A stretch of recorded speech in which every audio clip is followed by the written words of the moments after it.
hotel in Baghdad, where Operation Desert Storm has struck with air power attacks by the multinational forces. And for that update, we'll go now to the Pentagon. David, Pentagon officials say it should have come as no surprise that this attack started tonight. They say that the United States wanted to start the attack at night.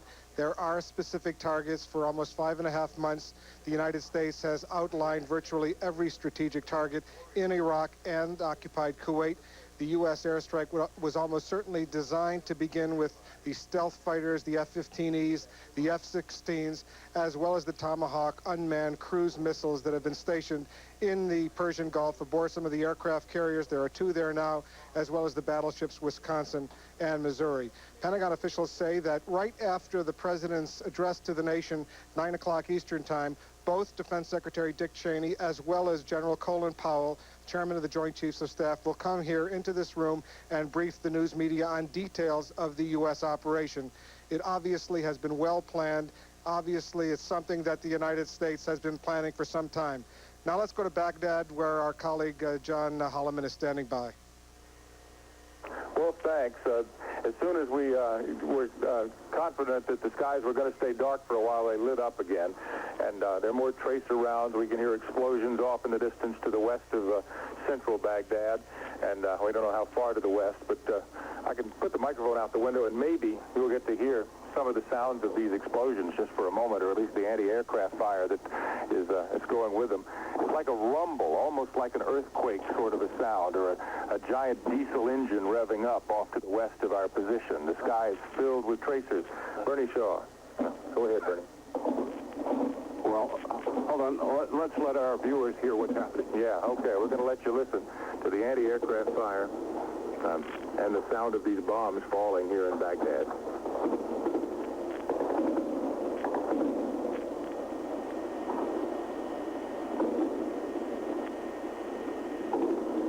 Intensity of the Iraqi anti-aircraft fire is not as great as it was an hour ago, is it, Peter? No, it's not intense in that part of the city, and what interests me, John, is that there doesn't seem to be any surface-to-air missiles going up.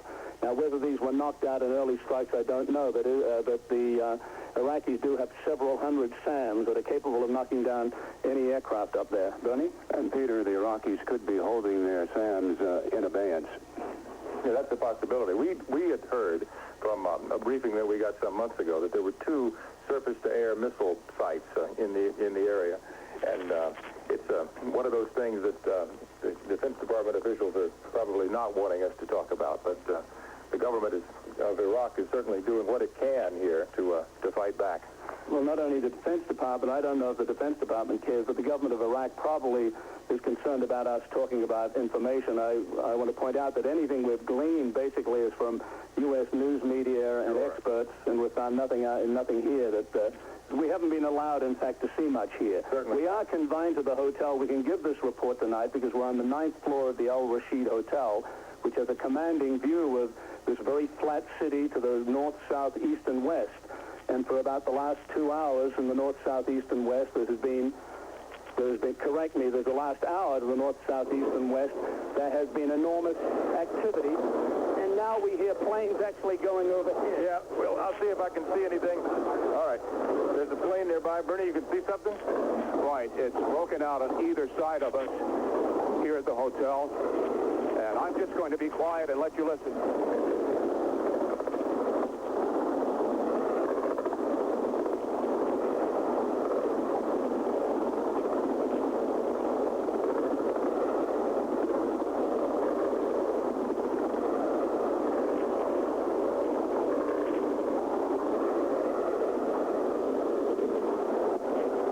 What we can see, Peter and I, the refinery that we told you about is still being hit again, and we can hear jet planes flying overhead now, and anti-aircraft guns going up to attempt to hit those.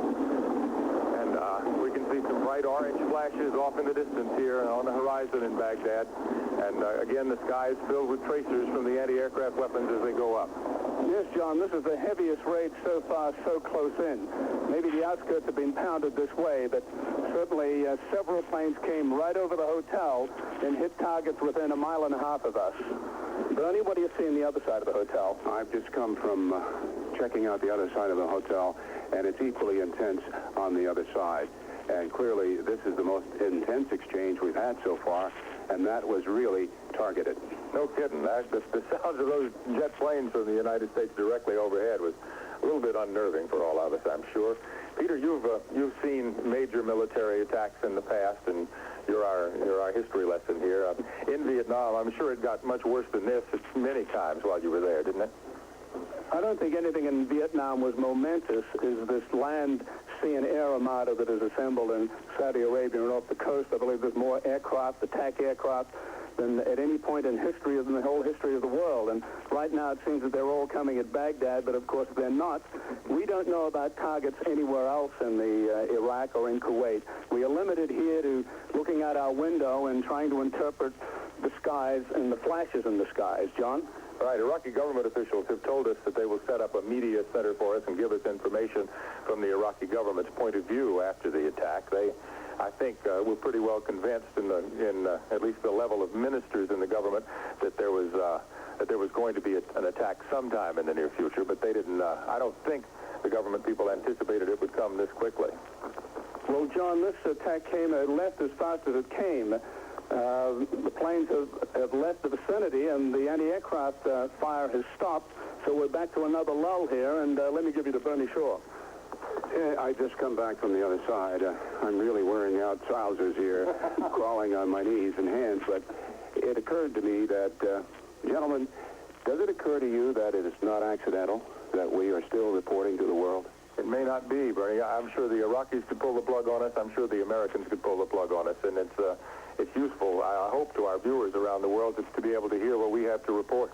Well, my point is, this government wants word put out. This government has told us frequently, including the information minister last night, that he wanted the press to stay here. In fact, he expressed anger that some of the press had left. He said the international press says it covers human rights. It should be here to see what the United States, the multinational force, is going to do.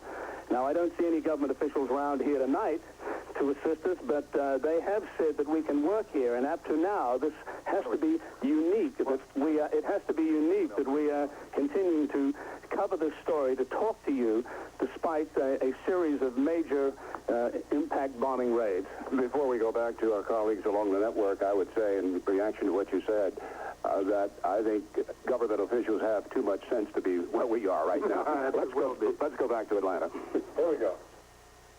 Very much, gentlemen. We'll be back with you. Operation Desert Storm is now 1 hour and 18 minutes old. The President of the United States is going to address the nation at 9 o'clock, and we'll be hearing from the folks at the Pentagon right after that. Our colleague James Blackwell from the Center for Strategic and International Studies is now with us to talk a bit about the logistics of what is happening on the battlefield. Mr. Blackwell. David, the pattern of the bombing, as has been reported by Bernard Shaw and John Holloman, and in fact, they are serving as quite excellent scouts. They're doing a heroic effort. I'd want to have them in my cavalry unit any day, the way they're going right now, indicates to me a pattern. While it's far too early to judge from here what's going on in the rest of Kuwait and Iraq, it indicates a pattern of strategic bombing aimed at severing the command and control links between the political leadership and the army, and no doubt similar types of strategic targets down the operational chain of command are being struck at the same time. The President's statement said that the liberation of Kuwait has begun. I doubt this is a symbolic or I doubt there will be a pause to allow Saddam Hussein to capitulate. I think this exhibits a pattern of a very serious war that's going to unfold. I think they can expect continued waves of this nature to hit in Baghdad, hitting strategic targets, just as they've already seen some of the government buildings go up in smoke, the refinery, and off in the far distance, the low rumbling sound is probably 2,000-pound bombs coming from B-52s. All right, James Blackwell, thank you very much. We'll be back with you a bit later. Let's go to the White House now and our senior White House correspondent, Charles Bierbauer. Charles. David, President Bush, as you know, is going to make a speech tonight to explain just what it is that is going on and why he has given these orders. In fact, we were told by White House spokesman Marlin Fitzwater that this is a speech the President has been working on for 2 or 3 weeks.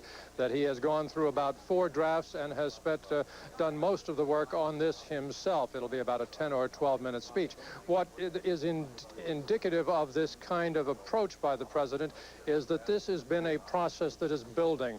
Mr. Fitzwater said decisions have been made incrementally leading up to the decision to launch the attack today. Indeed, the spokesman says that the president has had 5.5 months to prepare for this, and so what we've also heard from a number of people in the White House is that George Bush was amply prepared to use force almost from day one back in August when the attack on Kuwait itself was launched. The president, at a little before 7 o'clock, was in the Oval Office with some of his key advisors. He was watching the reports coming out of Baghdad from ours and other reporters there. The view was that this was happening exactly as scheduled. At 7 o'clock, he told his spokesman, Marlin Fitzwater, to go out and announce it. The president was described as calm and matter-of-fact. Prior to 7 o'clock, in the hour between 6 and 7, he called the congressional leadership to inform them of the actions he has taken. He has placed a number of calls to other world leaders. We don't know exactly who yet. That also took place in that same 6 to 7 o'clock time frame. So again, we will hear a speech that has been largely crafted by George Bush himself in anticipation of the action that he was going to call for this evening. David? Good afternoon, everyone. I'm Ross Becker, News 13, here along with Kim DeVore this afternoon, and an historic afternoon in the history of the world. As you have been watching with us for the last hour here on Channel 13, the coverage from CNN, we are at war with Iraq. The announcement came from the White House. Presidential Press Secretary Marlin Fitzwater told reporters the liberation of Kuwait has begun. Operation Desert Storm is what Fitzwater is calling the operation, what the president is calling the operation.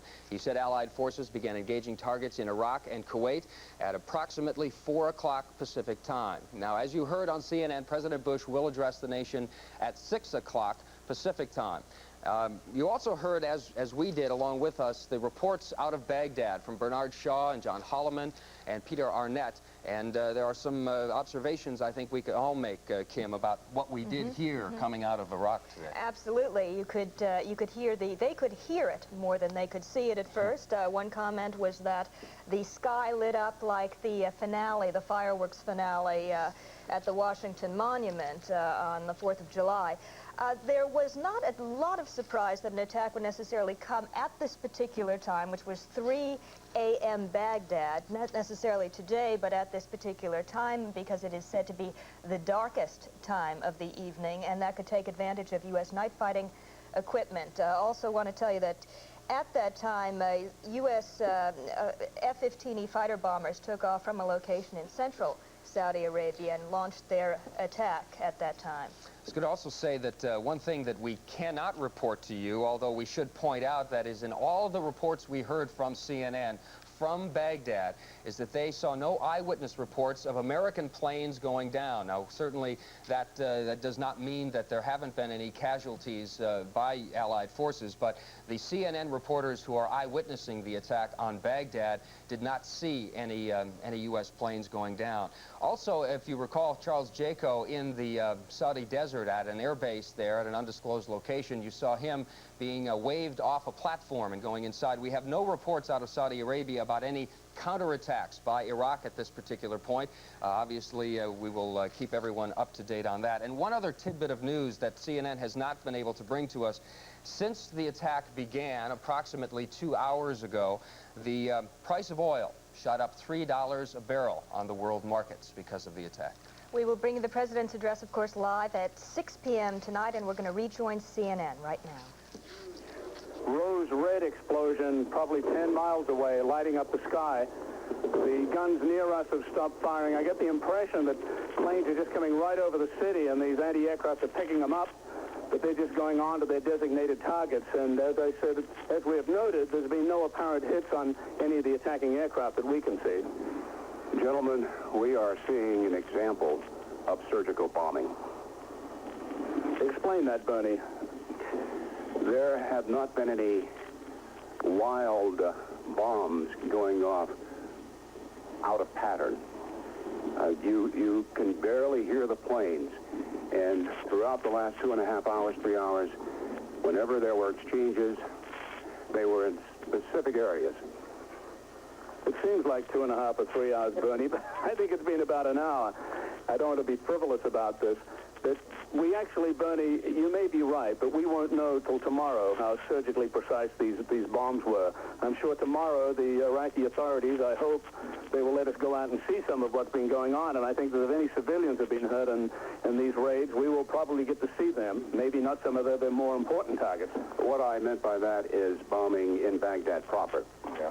Well, it's still a remarkable sight out the window here. The noise has calmed down, as I'm sure you can tell. I've got my head in the window, or at least in the vicinity of the window again, so we can look out here and get a better view of things. There's another string of tracer rounds going straight up into the air, pointing straight up out in the west of our location, and it's continuing to happen. There are other air bursts going up and exploding up in the air, and from time to time the night sky will light up brightly. In the area of, maybe more to the south into the west of Baghdad. Now, there seems to be a good bit of activity. We see a lot of lights and flashes in the sky, and you can hear some fire that, at this distance, almost sounds like M16 automatic weapons fire. Of course, it isn't. It's big guns at great distances away from where we are. You know, and reflecting on my years in Latin America covering a civil war or two and having been shot at and seeing bombing and this kind of fighting, aerial fighting, I must say that this is a new experience. This is quite something, isn't it, Barry? They're bright flashes of light as these big bombs go off in the far distance. Yeah, Bernie, go ahead. I'm going to leave you for a moment. I'm going to crawl over to the other side to see what's going on over there in that quadrant of the city. Bring us back a full report, Bernie, and we'll keep looking out here on this side of the building. More anti-aircraft fire going up. We don't see any major signs of fires or anything like that on the ground in Baghdad right now. And as we look out, we see more and more, we do actually. Now to the north of our location, we see some bright flashes of light on the ground, and now due west of where we are. There's more fire going up. There's a bomb that has come down now. You'll probably hear the report at the refinery in just a minute. We saw the bomb come down. We saw the flash, and you just heard the explosion. And it was a big blast bomb blast that came through this window.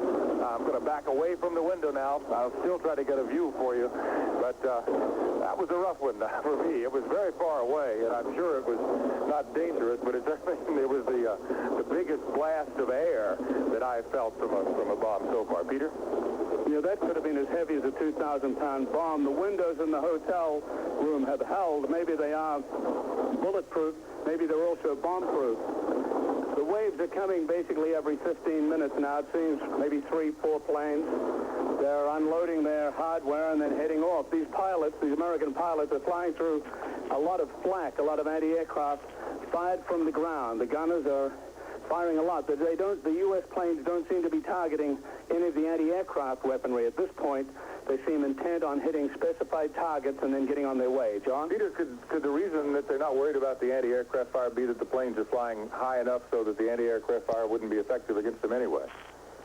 No, I think it would be too difficult to try and figure out where the anti-aircraft fire is, John, at this point. Don't forget, seems to be a strategic attack on Baghdad. It is not preparation, I would think, for a ground assault. So there is less need to specifically knock off every weapon that's going up to you. All right, Peter, I'm going to go back to the window because I see some bright light off to in one direction from our location, and I see more and more air bursts. It looks like there are 100 fireflies off in the southwest of where we are now. It's just and the fireflies are flashing brightly one after another. It's really it's like sparklers on the 4th of July at a great distance, many miles away from where we are. The blast that came through this window a few minutes ago was very much like the first blast you feel when you're out at the countdown clock at Cape Canaveral for a space shuttle launch. It was just a powerful wave of hot air that came into our location here, and the sky is still alight.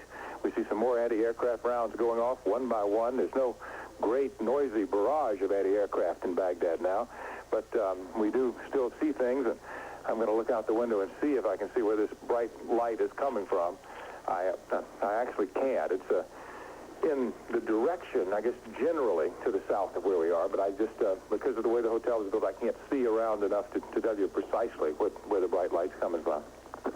It could be anywhere away to the south of the west there, John. It's the skies are lit up frequently, and out there somewhere there is a terrible pounding going on, and it seems to be much more serious than it is here in the center city.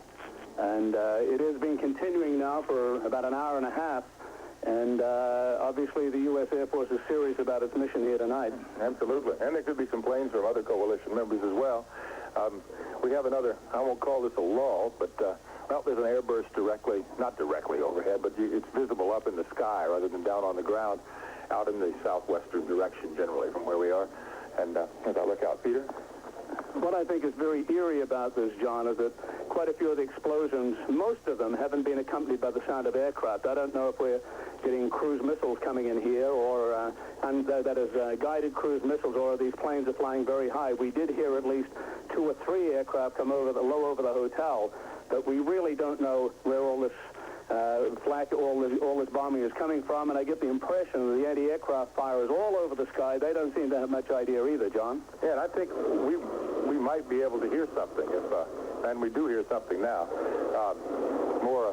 I think this is probably coalition airplane fire again. There's a loud, rushing sound like the sound of a jet engine nearby, and a lot of anti-aircraft going up after it, but no sign of any connection between the anti-aircraft fire on the ground and the skies above. I'll attempt to get back to the window and have another look out and see what I can see down below.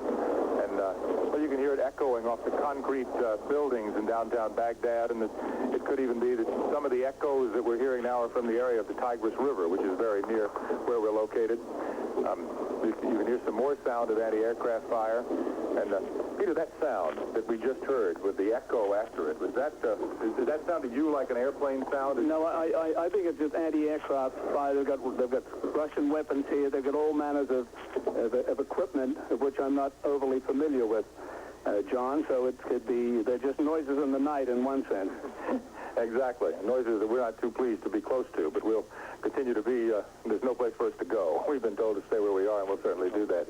Yeah, there is another lull, it seems, and what we'd like to do is check in with our other colleagues up and down the Cable News Network and see what they can report to us. So for now, we'll stand by in Baghdad. John, Peter, Bernie, thank you very much. I'd like to make a correction and an update on an earlier report we had from a pool reporter, Jim Hickey. We had said that he was in Dhahran, and we'd like to correct that. He was reporting from an air base in Saudi Arabia when he reported the sound of incoming missiles. He further updated that he believed they were Scud missiles before he had to seek shelter and obey orders to get out of there. Now, the sound that came through the window there in the hotel, we have indications that the B-52s could be on scene because that blast was so large. We go to Wolf Blitzer now at the Pentagon. David, here at the Pentagon only moments ago, CNN has been told that the initial reports reaching the Pentagon from Operation Desert Shield's headquarters in Riyadh, that's CENTCOM, are very positive. It is an air campaign at this point, strictly an air campaign, very carefully orchestrated, rehearsed over many, many weeks and months. The officials with whom we have discussed say that there are no reports so far of any U.S. fighter aircraft or bombers destroyed, anything along those lines. Indeed, there is a confidence. There is at this point here at the Pentagon all the indications that this United States assault is moving just as it has been planned now for many, many weeks. Back to you, David. Charles Jaco is standing by for us in Dhahran. We remember when we last saw him, he was hastily grabbing a gas mask and getting out of there. Charles, you're back. I'm glad to see that. Please update us. Do we have Charles Jaco? We're now told. Go ahead. We're now told it was a national air raid alarm. A national air raid alarm that did not affect the situation here right now. Apparently what happened was the air raid alarms went off. We were told to go into the basement with our gas masks. All the crews left the camera platforms here, and as I was in the middle of my report, the power was cut. Everyone here is fine. What we have been led to understand by the Saudi military is that the U.S. and allied airstrike against Iraq has been what the Saudi military calls massive, and they underline the word massive. They say there has been no indication of any sort of Iraqi retaliation so far, that no missiles and no planes have been sighted coming from Iraq towards Saudi Arabia or indeed any place else. They emphasize that this could change and that we are to stand by. I have here the remainder of the Pool report on the launching of the strike.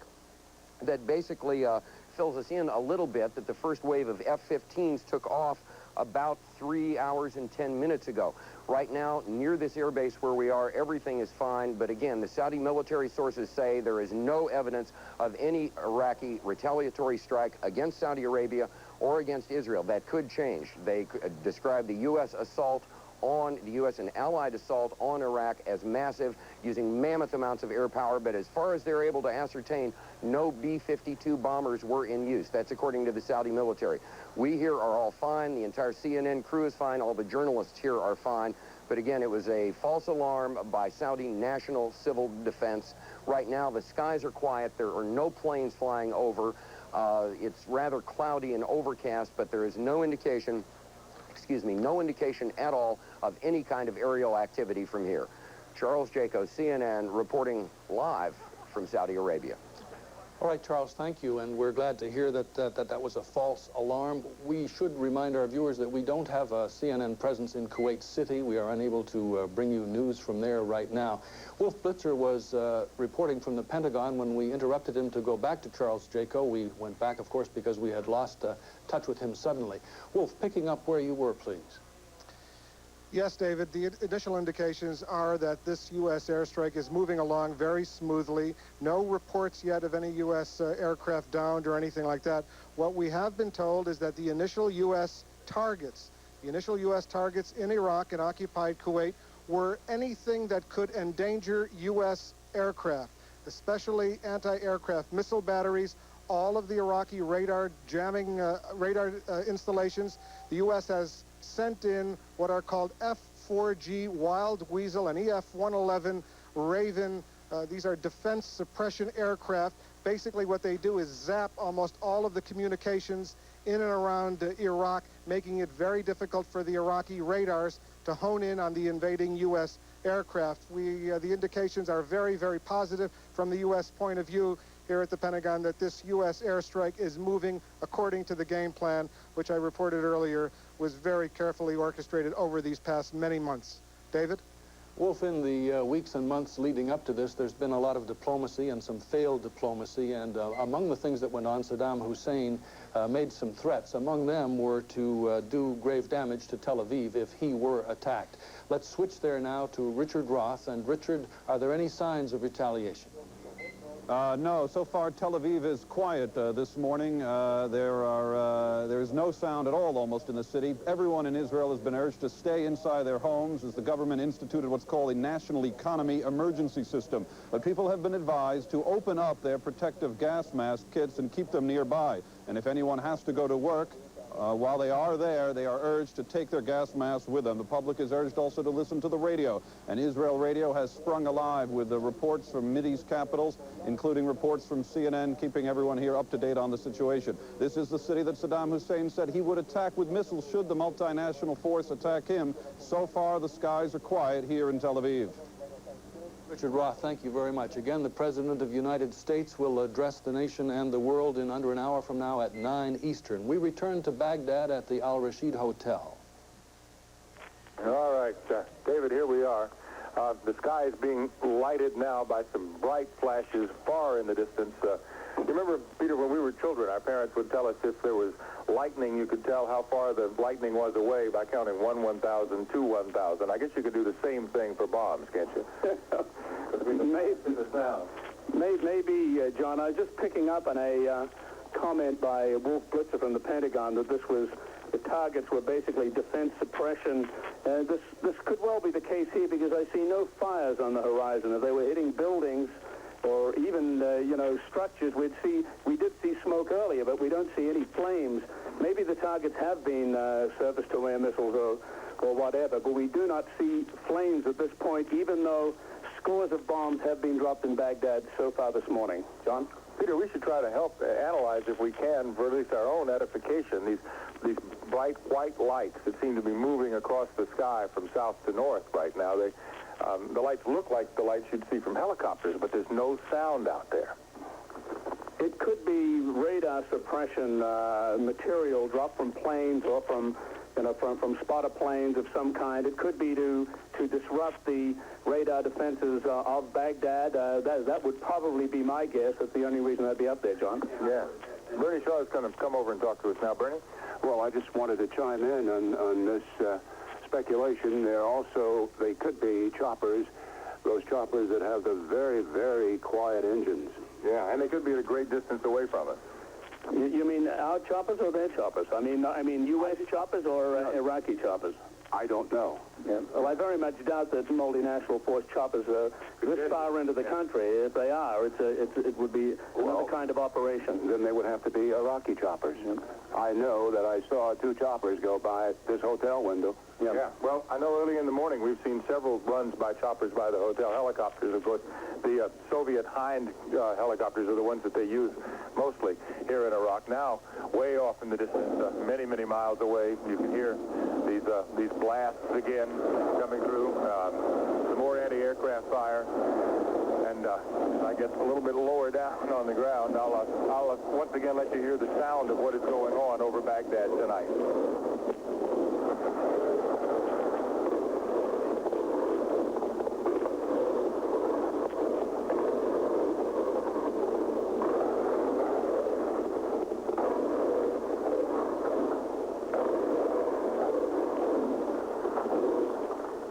Thing about this is you still can't hear the airplanes. You can't hear any sign of these planes that the anti-aircraft guns are being fired at. Yeah, well, I'm anxious for daylight to come. Maybe we can get some visibility.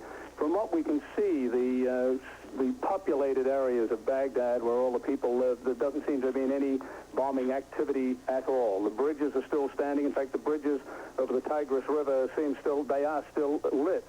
So we don't see any action at all within the city. Around us and a couple of government centers, there seemed to have been some bombing earlier, but right now, in fact, in the last half hour, the bombing has moved out seemingly beyond the perimeter of the city to presumably military targets, strategic targets, further west towards Kuwait. That's correct. Kind of out of the immediate vicinity of Baghdad here. And I just looked out on the street a moment ago and saw a very small automobile driving down there. Peter, look at this. This is a bright flash of light that seems to be, it came across from north to south and even came up here by us in the hotel. And there it goes, almost like a shooting star. I think that shooting star is probably an F-15, John. Yeah. So that's what they look like at night when they're working. All right. It's good to know. There are a couple of vehicles out on the street, more anti-aircraft fire. Well, there's something going on that you can hear down there. It seems that maybe a bomb was just dropped again near the main telecommunications center here in Baghdad, and the anti-aircraft fire is again going up as the night sky continues to be brightly lighted in Baghdad. Peter. Yes, John, that was a tactical strike. The plane could have been as close as 500 meters in the sky above its target. And certainly it's being met with a lot of anti-aircraft fire, but it is long gone at this point, John. Yeah. These planes are moving so rapidly, and with the one bright light on them. I guess that's the engines themselves that we're seeing going by. This is something I've never covered before, ladies and gentlemen. Peter Arnett is our expert at CNN on war coverage, and I'm getting, this is a literal baptism by fire, isn't it, Peter? Well, I don't think there was anyone alive, John, who was an expert on this sort of thing, being in the middle of a major capital with an airstrike, air attacks like this going on. I don't know if any experts exist. Well, Bernie, I'll tell you, I was just at the window and I saw that F-15 go by, or more accurately, I should say I heard it. And as you indicated, Peter Arnett, by the time that plane had cleared the space over here, it was out of sight. Only then could the anti-aircraft batteries respond to it, and as you said, it was much too late. All right, since we did see another bomb go off near the major telecommunications facility, we better make sure that our viewers are still able to hear us. Let us just check in, make sure that you guys can still hear us in Atlanta and around the network. John Holloman, Bernard Shaw, and Peter Arnett, yes, indeed, we can hear you, and we're going now to the Pentagon briefly, and Wolf Blitzer. David, here at the Pentagon, we're in the press briefing room where there is going to be a briefing with the chairman of the Joint Chiefs of Staff, General Colin Powell, and Defense Secretary Dick Cheney shortly after the president addresses the nation. That is in about 45 minutes. We are also receiving indications from Pentagon sources that this initial U.S. airstrike seems to be moving ahead on schedule, as planned, without any great disasters as far as the United States is concerned. One reason why there, so far, does not appear to have been any Scud launchings into Saudi Arabia or into Israel or into any of the other alleged targets that the Iraqis had is because we had been told repeatedly that those F-15s, those F-117A stealth fighters, those F-16s, all of the carrier-based U.S. aircraft, their immediate initial target, in addition to anything that could endanger those planes, would be all of Iraq's Scud missile bases, the mobile bases, certainly the fixed ballistic missile bases. They not only have the Soviet-made Scud ground-to-ground missiles, but also the Iraqis have improved some of those Scuds. They're called the Al-Hussein and the Al-Abbas. Those were day one, number one targets, as we and other networks have been reporting now for months. The United States was going to take those missile sites out. No indication completely, no confirmation that the United States has, but certainly if the Iraqis had planned to launch any of those Scud missiles, they almost certainly would have launched them within the first minutes of this war, and the war now appears to be about 2 hours old. David? Operation Desert Storm now 1 hour and 3/4 old, and with me here in the studio, listening to it all along, the coverage from Baghdad is so compelling, we'll go back right away, but Secretary Weinberger, former Secretary of Defense through two terms of the Reagan administration. What about what you've been hearing? Well, I think, first of all, we achieved complete tactical surprise, very much like the attack on Libya when the lights were all on and didn't go off until long after the raid began. Secondly, I think targets, radar and defense suppression was the principal goal, and the first wave probably didn't do any bombing, just in order to draw the radar and to identify the sites. And I think subsequent waves did do that. Thirdly, I think and there'll be more of that, of course, as we identify more and more radar sites. Finally, I think the targets that we had chosen have been very carefully chosen to be military only and to be well away from any kind of civilian casualty damage. That would be airfields, railroad stations, the communications tower that they keep mentioning, military assembly points, anything of that kind. And they will be very careful to select them so that even if the bomb misses by a short amount, it would not get into civilian damage. But primarily, this was to suppress the defense, the missiles and the radar, and to identify the radar. And I would imagine most of this raid will continue probably well into the morning hours, because with many of the defense points suppressed, the additional planes can go in with far less danger. Secretary Weinberger, thank you very much for that perspective. Charles Bierbauer is standing by live at the White House, where the president is about to come on in a short time. I'm sorry, I'm hearing that there's another wave of planes coming into Baghdad, and we have 3 fine reporters there. Let's listen. Dave, thank you. We're back here, and just as Secretary Weinberger was talking to us, we were watching another one of these waves of attack here. The night sky lit up once again, a lot of anti-aircraft fire, and we can hear the sounds of battle outside the window. And once again, John Holloman, as the planes come in and just shoot across the sky, by the time these anti-aircraft batteries respond, it is too late. It's interesting what Secretary Weinberger was saying, that what the place, whoa, that was a bright light, everybody get down in case there's a blast after. Okay, that was on the east side of our location. That was definite bombing. That was on the other side of the hotel. Yeah, look over here, Bernie, off to the west. A lot of bright lights down on the horizon now. It could be anti-aircraft or it could be incoming there. Yeah.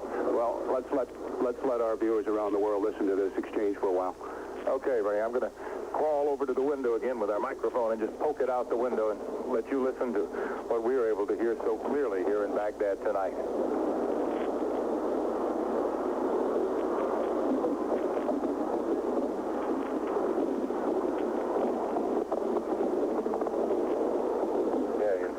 It's beginning to get quiet again. Peter?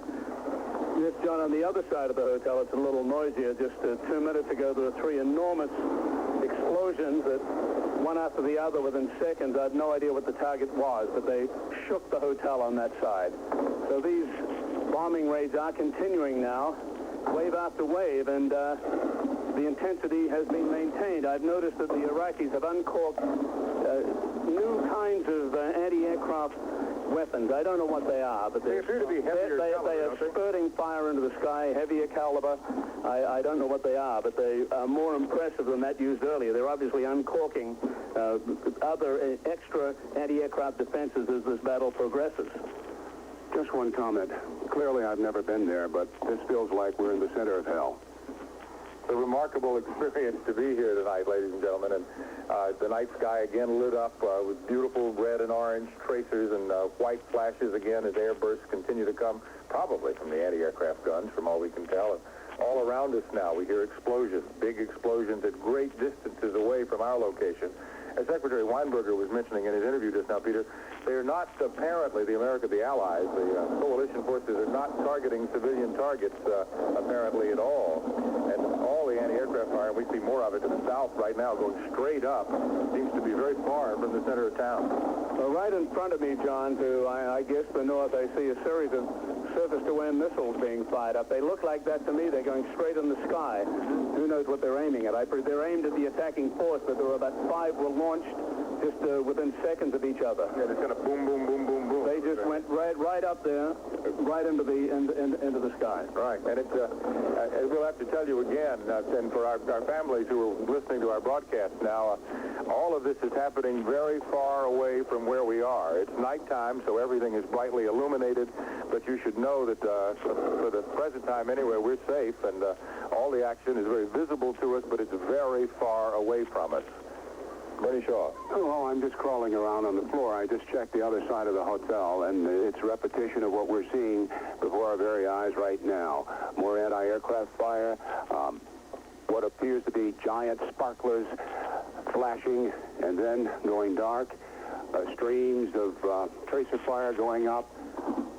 It's like one of these fireworks that has a bunch of, it says exploding balls on the side of it. They go up in the air one after the other. And there's no doubt to me that those flashing silver lights are radar suppression devices just to mislead the radar-guided anti-aircraft guns that are shooting at the planes coming by, John. Peter, let's go over to the other side of the hotel. We have a long extension. Interrupting the gentleman in Baghdad, we're going now to Charles Jaco in Saudi Arabia. He's in Dhahran. Charles? Just lost the line. We hear the sirens and we can see you, Hello. Charles.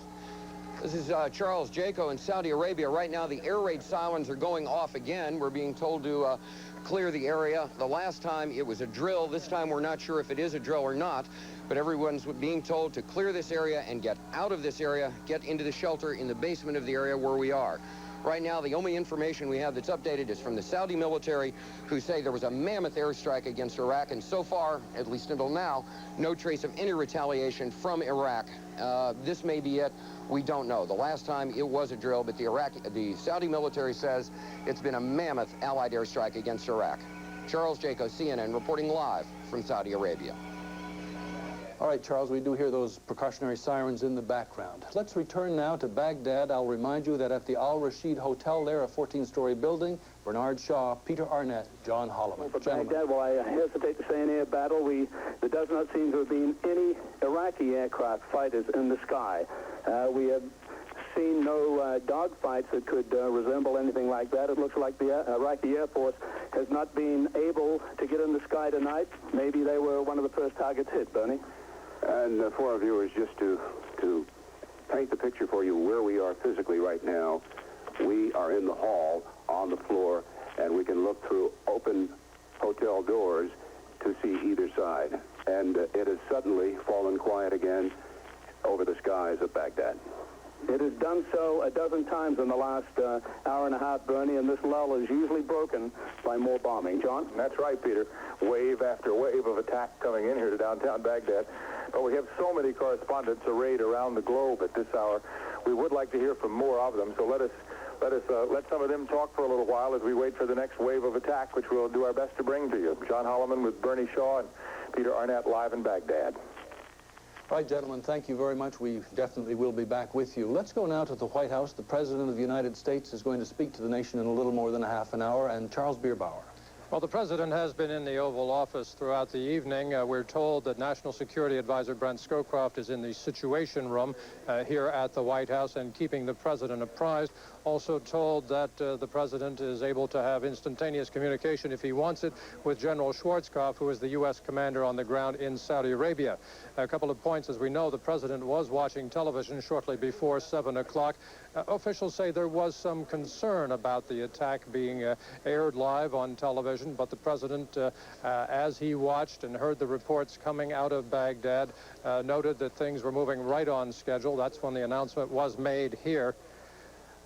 Marlin Fitzwater, in briefing reporters, was asked just what the objective is. Is it to get Saddam Hussein? Mr. Fitzwater spelled out the objectives this way, saying it is to get compliance with the UN resolutions and to free Kuwait.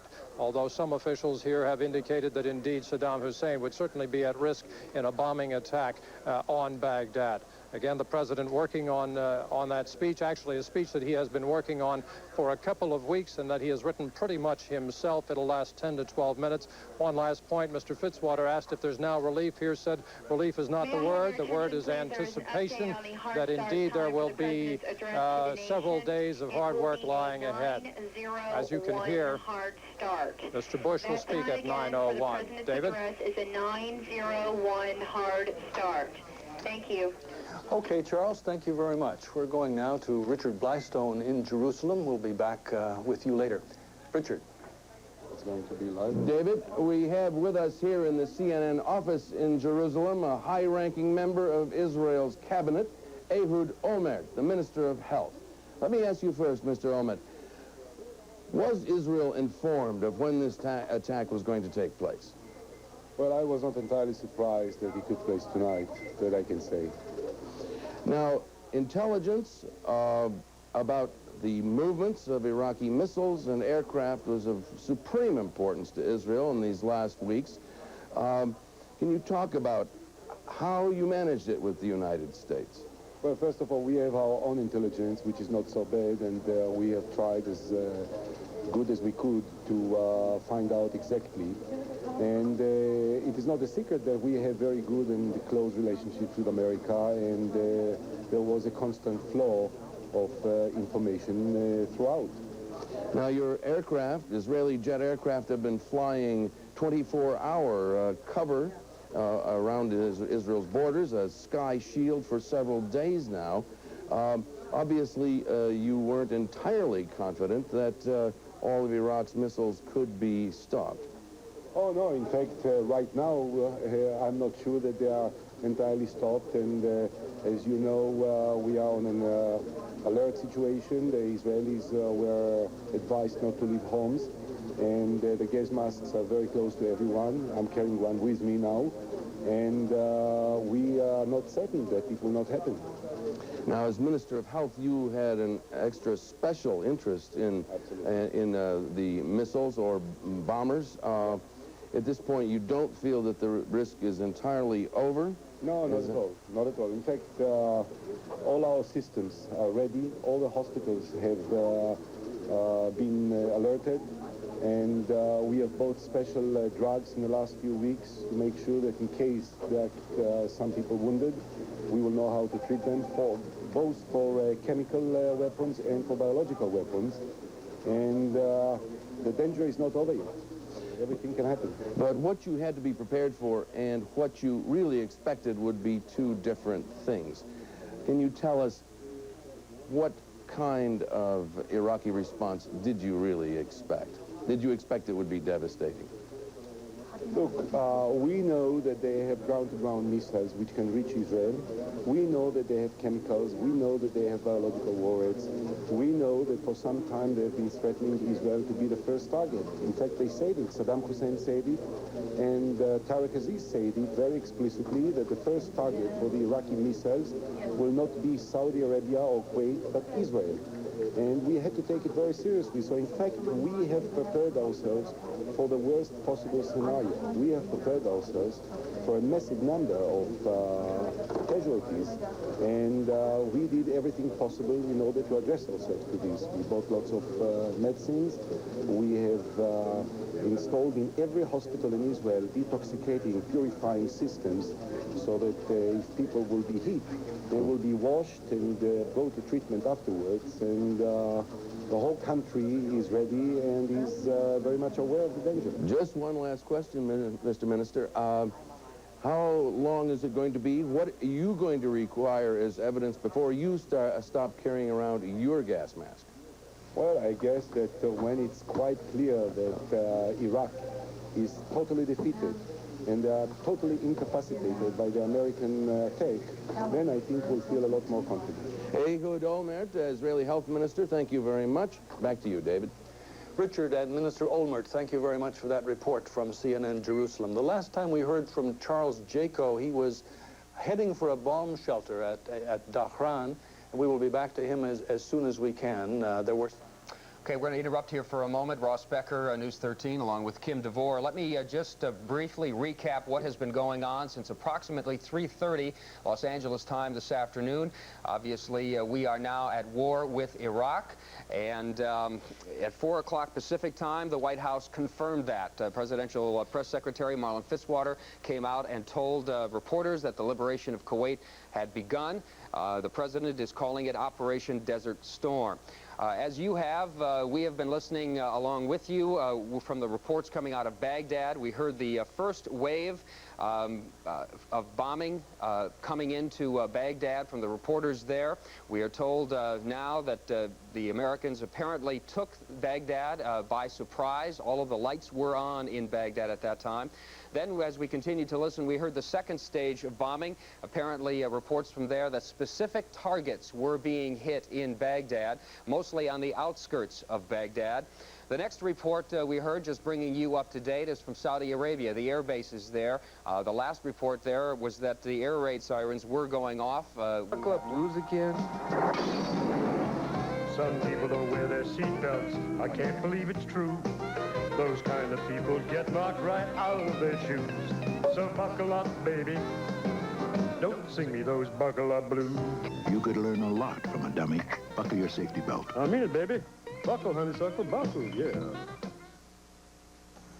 Do you put off going to the dentist? Does just thinking about the dentist give you an anxiety attack? Well, it doesn't have to be that way anymore. The family in Dr. Cunning Family Dentistry means dental care provided in a caring family atmosphere. Dr. Cunning Family Dentistry in Montclair uses the most up-to-date dental technology, including safe sleep. Don't jeopardize your health and your smile by neglecting your teeth. Whatever your dental needs, call Dr. Cunning Family Dentistry for an appointment.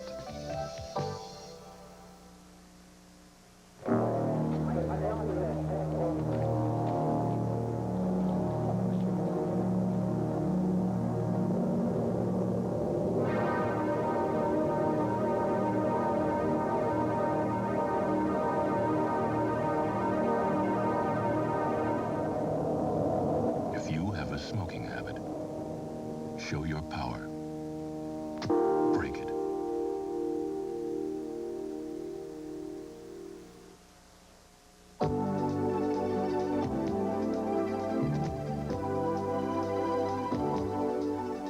Welcome back to our special look at the proper care and repair of your teeth. With us for our first segment are Dr. Warren Waggerby and Carrie Cunning of Dr. Ronald Cunning Family Dentistry in Montclair. Now, Carrie, you're a hygienist here. First, tell me, what does a hygienist do? Hygienist is a preventative person as well as the rest of the team. I'm more concerned with gum disease and caring for the teeth and cleaning the teeth. So does that mean you just deal with old people? Oh, all ages, no. Young, old, in between. Well, with young ones, because that kind of really intrigues me. How early should they start doing procedures like brushing their teeth or caring? Okay, when they're little, it's up to the parents usually. You know, what you want to do from when they should start brushing their teeth is as early as they want to. Whenever they're interested in picking up that toothbrush and getting it in there, that's great. But actually, from the time they're an infant, the parent should be doing it for them. They say they don't actually have the manual dexterity to do it properly until age 8. Dr. Waggerby, what type of experiences are you having with the youngsters and getting them to care for their teeth? The little tykes and the little kids, they just love to brush their teeth. You ask them, do you have a toothbrush?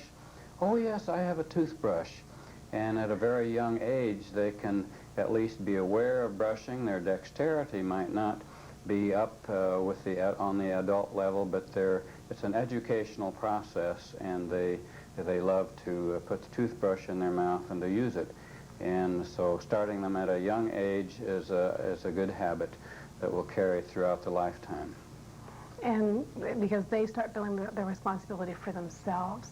So that's kind of... Right. This makes them feel conscious about their mouth and about their oral hygiene. So relatively important. I can remember when I went to camp as a youngster, and you're all lined up in the sink, and you've all got your toothbrush and your toothpaste. And I can remember going like this. And I remember a lot of the kids, they go like this, and they're through. Is that how you're supposed to brush your teeth? Well, there's more modern techniques than that. I guess whatever gets the job done, but proper technique? Yeah, Okay. how should we really be doing this? I have a chart that kind of helps show. Okay. What you want to do is you want to hold the toothbrush at, say, a 45-degree angle towards the gum line, and you don't want to scrub necessarily. What you want to do is you just wiggle the toothbrush back and forth. You kind of get the bristles up underneath the gums, and then what you do is you roll the brush downwards, or in the direction that the tooth and gum grow. So you roll it down on the top, you roll it up on the bottom, not forgetting to do the inside surfaces. And I think on the back here, and it shows how you hold the brush vertical to do the back behind the front teeth. Opposite on the bottom, you hold it vertical and roll it up towards the opposite. You want to do them the way that they're trying to grow. You never want to, you see people that go up and down, you know. That's pushing the bottom gums down, causing the gums to recede, pushing the top gums up, as well as any food or bacteria you're putting it underneath the gums, too. Never want to forget the chewing surfaces. But mainly just always want to go the direction that they're trying to grow, and not the sideways. Never want to use a hard brush. You always want to use a soft brush. About how long should you spend brushing? They say 5 minutes. 5 minutes seems like an awful long time. Do you spend 5 minutes? I spend 5 or 10 minutes. But yeah, they say the average should be 5 minutes. But by the time you floss them and brush them, it goes quick. It's sure the best 5 minutes you'll ever spend to keep your teeth the rest of your life. And feel good about yourself all day and have a nice clean brush. Yeah. Fresh brush. That's something too, Miranda. You'll notice when you have healthy gums and healthy teeth, you won't have bad breath. You never have bad breath. If you have bad breath, it's usually one of the signs of gum disease or gingivitis or periodontal disease. A person that has normal, healthy gums and teeth doesn't have bad breath. That's something too. A lot of people don't know to brush their tongue. Your tongue. Oh, I've never heard that. Yeah, you should always brush your tongue. It's a real bacteria-laden place, and you always want to brush your teeth and your tongue. And your tongue. Flossing. A lot of people don't floss. A lot of people think flossing hurts. A lot of people have even heard say, if it hurts, it can't be good for me. Tell us about flossing. Flossing, if it does hurt, it usually means your gums aren't quite as healthy as they should be. Flossing, if done regularly with healthy gums, it won't hurt. If it does hurt, it's usually a sign that something's not quite as healthy. What you want to do is when you first start flossing, some people notice a little bit of bleeding. That's just a warning sign. If you continue to do it, say, within the first 7 to 10 days, you'll notice the bleeding will go away, and so will the hurt. Thank you so much. Thank you. We've seen how brushing and flossing are important ingredients of maintaining good care for our teeth. But what about when teeth need to be repaired? We'll look into that topic when we return, so stay tuned. Smile Talk with your host, Randall Lee, will continue after this. Do you like your smile? Do you dream of a bright, beautiful smile? Well, it's not an impossible dream. Dr. Cunning Family Dentistry in Montclair is experienced in all aspects of cosmetic dentistry, including bonding, bleaching, and crowns. If you don't like your smile because of chipped teeth, gaps, or stains, don't just wish for a beautiful smile. Call Dr. Cunning Family Dentistry and make your dream smile a reality. Visit Dr. Ronald Cunning Family Dentistry at 9595 Central Avenue, Montclair. Behind every Girl Scout, there's someone special. Someone who teaches. Someone who laughs. Someone who lends a hand and shares the success. Someone who leads the way. Behind every Girl Scout, there's someone special. Someone like me. Someone like me. Someone like me. Someone like me. Someone like you. Do you have problems with your dentures? There have been remarkable advances in dental care in the last 15 years that can put an end to your problems. And Dr. Cunning Family Dentistry in Montclair has kept pace with the advances in dentures, permanent bridge work, and implants. There's no reason to let your dentures interfere with your lifestyle, and that includes what you eat. Call Dr. Cunning Family Dentistry in Montclair for up-to-date dental care in a caring family atmosphere. Dr. Ronald Cunning, 9595 Central Avenue, Montclair.